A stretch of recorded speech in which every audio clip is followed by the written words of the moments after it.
please refer to page 3 on your instruction manual.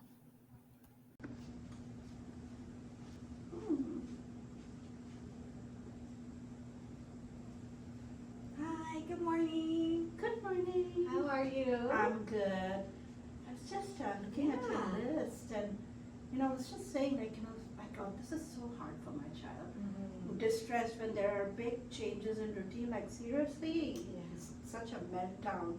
Like if you're late, he doesn't have his bedtime, or he can't go out because it's snowing. Oh, Of course, it's just so hard. The good thing about being distressed in those big routines is actually it's developmentally appropriate. So he's on the right track social emotionally. So these are social emotional milestones that we want to really focus on as our children are developing. We really want them to really establish these strong social emotional skills. So makes a lot of sense that he's distressed. They're trying to handle a lot of feelings, a lot of emotions, and actually around this age they are creatures of habit, so they do like routine and consistency.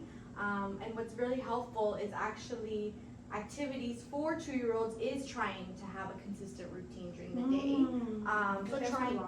So trying to do the same thing every day, and letting your child know. So sometimes a visual schedule is helpful.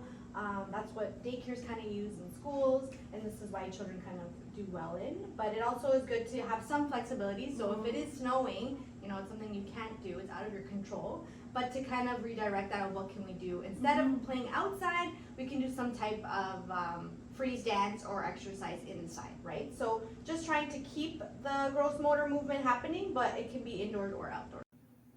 Feel free to take this time to go through the cheat sheet with the parents or caregivers and take an opportunity to follow up with them afterwards when they come back to your center. Thanks for watching.